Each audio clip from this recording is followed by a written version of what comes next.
अस्सलाम वालेकुम दोस्तों, क्या हाल चल है। अभी हमने मुकम्मल इन्फॉर्मेशन शेयर नहीं की, लेकिन बहुत सारे दोस्तों ने हमारी हेल्प कर दी है, क्योंकि बहुत सारे कमेंट्स आए जिनका आपके साथ शेयर करना ज़रूरी है। और जो फिज़िकल रिप्लाई है वो कर दिया गया, यानी टेक्स्ट में रिप्लाई भी कर दिया गया 50 से ज़ायद कमेंट्स का। वालेकुम अस्सलाम, नुमान मुगल ओमान से यूरोप वीज़ा के लिए ओमान का वर्क परमिट। बिल्कुल भैया, ओमान में अगर आप विजिट पर हैं तो आगे किसी और मुल्क का वर्क परमिट जो है वो पॉसिबल नहीं है। बहुत सारे मुल्कों ने ऑलरेडी ये अनाउंसमेंट भी कर दी है, यूएई ने भी कर दी है कि अगर आप यूएई आते हैं और यूएई से आगे आपने कोई और वीज़ा अप्लाई करना है तो आपका वो नहीं हो सकेगा। आपने पहले से यानी जिस मुल्क का आपने जाना है वो उसका वीज़ा लेना है, यूएई आएँ अपना, फिर आगे जहाँ मर्ज़ी ट्रैवल कर लें, वहाँ पर बैठ के ये काम नहीं होगा। बहुत कम कंट्रीज़ हैं जिनके लिए आप एक मुल्क में जाएँ, फिर आगे से वीज़ा अप्लाई करें और आगे चले जाएँ। और ये भी कि ये जो कवानीन है ये सिर्फ़ सबके लिए नहीं है, मख़सूस मुल्कों के लिए भी है। तो वही सीन है, ओमान में अगर आप आते हैं और यहाँ बैठ के आपने किसी दूसरे मुल्क का वर्क परमिट अप्लाई करना है, तो उस मुल्क की रिक्वायरमेंट है कि यहाँ पर आप ओमान में काम कर रहे हों, ओमान में वर्क परमिट पर हों, या में यहाँ के रहायशी हों, या किसी दूसरे पर्पज़ के लिए फैमिली पर हैं, देन यू कैन डू, और फैमिली वीज़ा पर हैं। उसके बाद दूसरा है कि अल्लाह आपका भला करे, ओमान के रेज़िडेंट हैं या ओमान में आपने इन्वेस्टमेंट की है, भला यानी आपका परमानेंट स्टेटस होना चाहिए, विज़िट वाला नहीं। तो ओमान का वर्क परमिट होना ज़रूरी है। उसके बाद है जी अब्दुल कादर, पुर्तगाल जॉब सीकर वीज़ा के लिए। भजन पुर्तगाल के मतलब हम फ़ाइल लॉक करवानी है तो मैंने आपको बारहा ज़िक्र किया, वो हम आपकी हेल्प करवा सकते हैं, इन्फॉर्मेशन शेयर कर सकते हैं। फ़िलहाल पोलैंड के ऊपर सारी तवानाई जो है ना वो खर्च हो रही है। और उसके बाद वीज़ा पे कितना खर्चा आता है? भैया खर्चा इसका बहुत कम है। बहुत ज़्यादा भी बंदा यानी कहे ना तो 1500 रियाल में, मार्केट में जो लोग चल रहे हैं मैं फ़िलहाल आपको वही बता रहा हूँ। यानी इतना हर एजेंट जो है वो 1400-1500 इतना डिमांड करता है। आने वाली वीडियोस में जो है ना मज़ीद भी इन्फॉर्मेशन शेयर करते रहेंगे, कहाँ पर कैसे क्या तरीक़ाकार है, कितना खर्चा होता है, कितना एक्चुअल होता है, कितना लोग प्रॉफ़िट लेते हैं, या लमसम यानी कम से कम आप कितने में बेहतर है कि आप इतने में करवा लें तो आहो। यानी बहुत ज़्यादा किसी को प्रॉफ़िट देना वो भी अच्छी बात नहीं है ना। मज़ीद आप इनबॉक्स भी कर सकते हैं, क्या कहते हैं, इंस्टा, फ़ेसबुक के ऊपर। मोहम्मद वसीम भाई, आप काम भाईजान मैंने आपको बोल दिया, इसी जिस वीडियो पे आपने कमेंट किया मैंने उसके ऊपर भी आपको बोला, रिप्लाई भी किया। आप हमें इंस्टा, फ़ेसबुक पर मैसेज कर दें, वहाँ पर सारी कन्वर्सेशन जो है वो मज़ीद आपसे शेयर कर देंगे। उस्मान अली, और भैया आपका मैंने रिप्लाई किया है कि प्लांट अरबाब 300 साढ़े 300 रियाल भी मानता है। आसान आपका कमेंट की वल्लाही समझ नहीं आई अच्छे से। आप हमें दोबारा से जो है ना आसान अल्फाज में समझाएं कि आप करना क्या चाहते हैं और बात किस चीज़ के मतलब कर रहे हैं। असद सरवर, पुर्तगाल जॉब सीकर वीज़ा पर वीडियो भैया मैंने ऊपर अप्लाई किया है। और अच्छा ये मैं बता दूं आपको पोलैंड का कि सब लोग जा सकते हैं। आप ड्राइवर हैं, वर्कर हैं, आप पढ़े लिखे हैं, जब पढ़े लिखे नहीं हैं, सीन क्या है कि आपका ओमान में आपके पासपोर्ट वीज़ा लगा होना चाहिए, वर्क वीज़ा, और आपका कोई यानी हैंकी-पैंकी ना हो, और ज़रूरत पड़ने पर आप जो है ना पुलिस क्लियरेंस भी लेके दें, और 60 साल से ज़ायद उम्र ना हो, ठीक है ना? ये सीन है। और उसके बाद है जी अब्दुल अज़ीज़, क्या पोलैंड का विज़िट वीज़ा वर्क नहीं भैया, ये नहीं होता। उसका आपको अलग से यानी अगर आप विज़िट आए हैं तो इधर अभी ओमान गवर्नमेंट ने 2 साल पहले यानी 2 साल नहीं, पिछले साल के शुरू में पिछले साल के शुरू में नहीं, 2021 के लास्ट में यानी ये रूल आया था कि विज़िट वीज़ा जो है या कोई भी दूसरा वीज़ा जो है वो वर्क वीज़ा में कन्वर्ट हो जाता है, तब्दील हो जाता है। वो ऐसा नहीं है कि वही तब्दील होना है, इधर रहते हुए आपको इजाज़त मिल जाती है कि आप वर्क में ले लेते हैं, ठीक है ना? तो वर्क यानी वीज़ा ले लेते हैं और you can continue as job as a employ. और उसके बाद है वहाँ पर नहीं, आपको अलग से जो है ना परमिट लेना पड़ेगा और वो वीज़ा स्टैम्प होगा। उसके बाद आपका काम दिलवा सकते हैं भैया inbox, I am interested CIV help me. भैया चांद नज़ीर, आपका एक तो कमेंट बहुत महीनों के बाद आया, और दूसरा फिर आपने लिखा I am interested CI please help me, या CIV हेल्प मी, इसकी समझ नहीं है, प्लीज़ रिप्लाई कीजिए। कनेडा का भैया यासर सती, इतना आसान नहीं है, स्पेशली आम वर्कर के लिए, लेबर के लिए। अगर स्किल्ड वर्कर हैं, पढ़े लिखे हैं, इंजीनियर वगैरह हो गए, या और कोई टेक्निकल काम आता है और किसी अच्छी जगह पे ड्राइविंग भी कर रहे हैं, अक्सर उनकी जो PNP प्रोग्राम्स हैं, प्रोविजनल नॉमिनी प्रोग्राम, वो वहाँ पर भी जो है ना अप्लाई कर सकते हैं।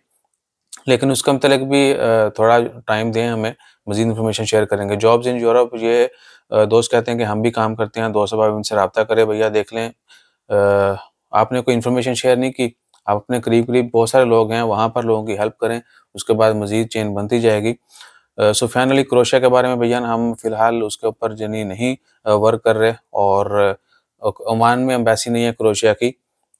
दूसरे कुछ ऑफिसेज़ हैं वो ये सफारती यानी सर्विसेज वो दे रहे हैं, और कौंसलेट खाने। उसके बाद ये के लिए माजरत, आज मैं बहुत बोला हूँ, बच्चों के साथ भी और वीडियो भी। एम्बेसी नहीं है, आप जो है ना पोलैंड जाएँ, वहाँ से आगे आपका परमिट नहीं लगेगा, फिर बाकी जगहों के वीज़े आसान हो जाएँगे। कनाडा का भैया मैंने खाली ज़ुबान आपको बता दिया है। ज़ुबैर जज़ाकल्लाह खैर भाईजान। और आपसे कॉन्टैक्ट कैसे करें? इज़हार शाह भैया इंस्टा, फेसबुक के ऊपर मैसेज कर सकते हैं, सेम नेम है इमरान अली। मैं एसी फ्रिज का काम करता हूँ। अच्छा इन्होंने आप देखें बहुत सारे लोग, उनको पता है कि रिप्लाई आना है, वो कोई भी वीडियो हो उन्होंने अपना जो उनको रिक्वायरमेंट है, जो भी उनकी इन्फॉर्मेशन उनको चाहिए वो कर देते हैं। तो भैया ओमान में काम है एसी फ्रिज का, लेकिन पहले जैसा नहीं है। पहले से यानी 100% कम कह लें, बहुत कम काम है।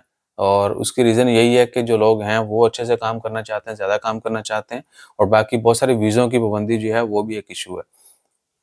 और दूसरा देखिए एसी फ्रिज जो है ना आजकल इलेक्ट्रॉनिक्स हर जगह पे भरमार है, और रिपेयरिंग का काम तो बहुत कम होता है, और जो लोग हैं वो कर रहे हैं।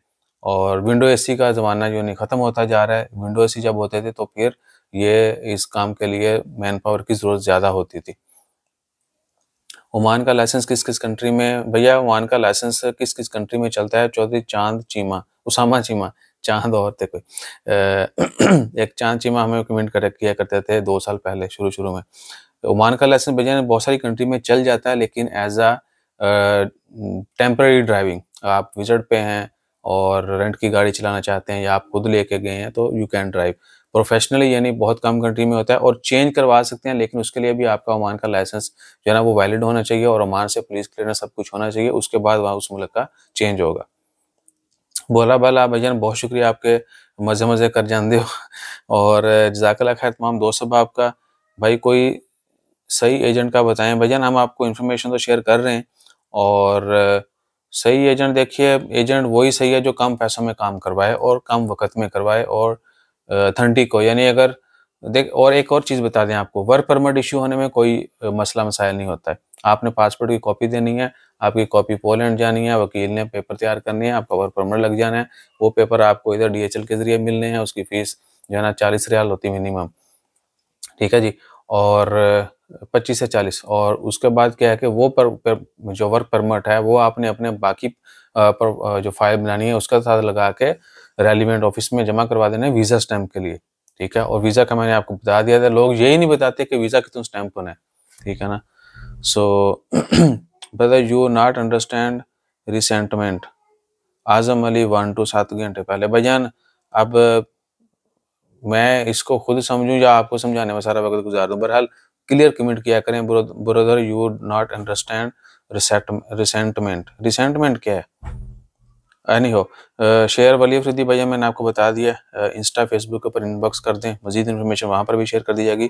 और कल भी एक दो मजीद डिटेल वीडियो जो है ना वो मैं शेयर कर दूंगा, ताकि कोई अगर हमें पूछता भी है कि क्या क्या रिक्वायरमेंट है, कहाँ पर कैसे हंट करते हैं, सब कुछ कैसे करना है, तो वो वीडियो जो है वो एक्यूरेट रहेगी। क्योंकि कल की जो आज सुबह जो वीडियो डाली थी वो भी मैंने ऐसे ही यानी उसमें कुछ पॉइंट्स थे जो अभी शेयर किए हैं इस वीडियो में, वो नामुकम्मल थी।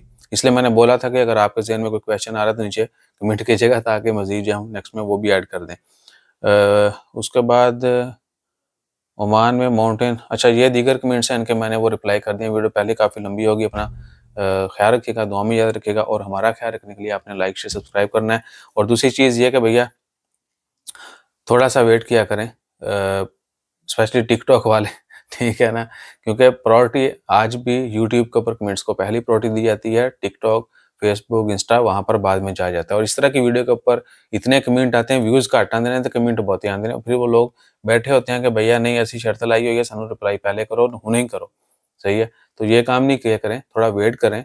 और ये भी कि ये जो काम है इसमें ऐसा नहीं है कि हज़ारों या सैकड़ों या बहुत सारे लोगों का एक ही दफ़ा शुरू हो जाना, नहीं, एक एक दो दो करके यानी काम होता है, और उसकी बहुत सारी वजूहात हैं, समझा करें।